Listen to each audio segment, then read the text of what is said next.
This is a piece of Forest New South Wales doublespeak. They say that this is single tree selection when in fact we can see by ocular evidence that it's clear felling.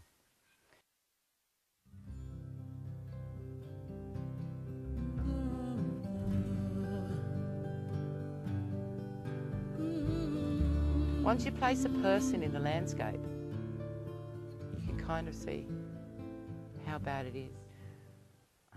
If you live in a town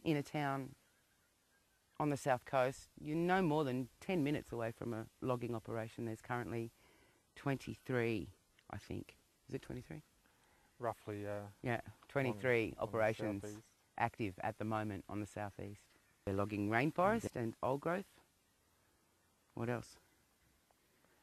Yeah, it's all good habitat for all the threatened species that are ever increasing in numbers, or to meet some wood supply agreements for 3 companies. Yellow-belly gliders, sooty owls, powerful owls, masked owls, barn owls, glossy black cockatoos, various bats. Lots of bats. There's some endangered species. Of course, koalas haven't been listed as endangered, but they are, because we don't have that many of them left on the south. 80% of the forest is wood chipped. It goes down to the chip mill. And as you can see, the waste, they talk about waste wood, we only use waste wood for wood chips, is a complete erroneous statement. The waste they leave on the ground is the trees, and they take the logs. I've been watching forestry since the Forestry and National Park Estate Act went through the Upper House back in 1998. I was actually there that night. And I haven't seen any improvements or adaptive management being utilised by the Forestry Agency to improve their methods. There's so many grey areas and so many little weasel words and ambiguities that the forestry can utilise and argue their way out of virtually any situation. Section 40 of the RFA states that third parties or citizens cannot litigate, cannot take them to court if there is a breach of any of these acts. And some of these breaches that we've seen have been quite serious. Breaches that if you were a private person on private land, you would be fined thousands of dollars. Okay, so the first compartment they did, there were documented 118 breaches, and they were just administrative breaches. We're not talking logging breaches. There were 55 logging breaches, and for that they received, we don't even know, did they get a warning letter? There is no avenue for third. That's why we put our bodies on the line. That's why we stand in front of the log trucks. That's why we have no other choice other than to protest with our physicality. Forest New South Wales talk about harvesting. They harvest the trees. As you can see, this is not harvesting, this is devastation. Harvesting implies planting and watering and nurturing, none of which they do.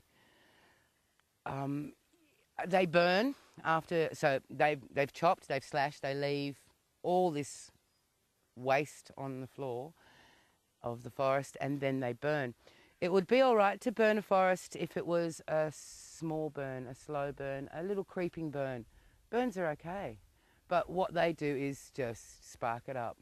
And then what happens is it burns so hot that it kills anything underneath it.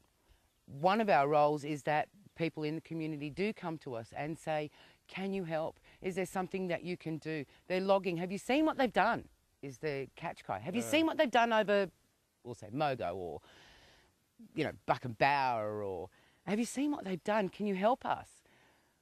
Well, yeah, we can. In some ways, we can, you know, maybe stop the logging for a day or a week. But really, we can't do anything, to be honest.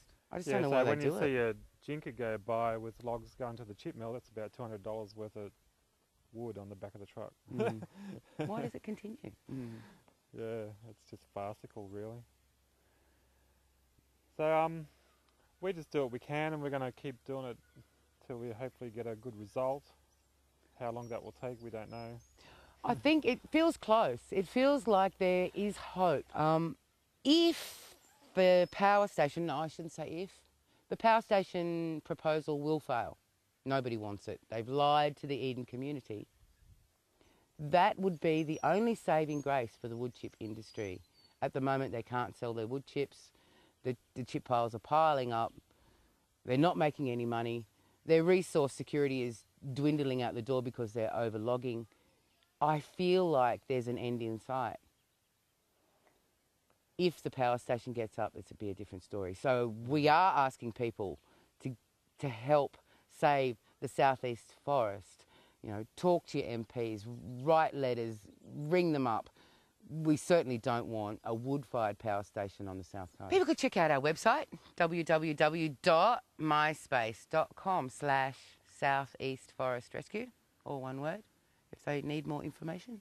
And just have to pester the politicians Yeah. as often as they can. Yeah, write to your pollies, Pester ring the them Premier, up, stand in pester front the of their Prime office. Minister. Yeah. Yeah, just need lots of letters and emails and phone calls on a constant basis. They're losing heaps of money. They're not making any money at all. They're wrecking our environment. Threatened species are dying. It's all going to the chip mill. Come on down. So one of us, who's currently in court at the moment for the Triabunna lock-on in Tasmania, says to say, lock on or fuck off. And our other member, who's up in Newey at the moment, says, get out there and blockade, you apathetic Sydney losers. Oh, perhaps I could word our sentiment a bit more diplomatically. Okay.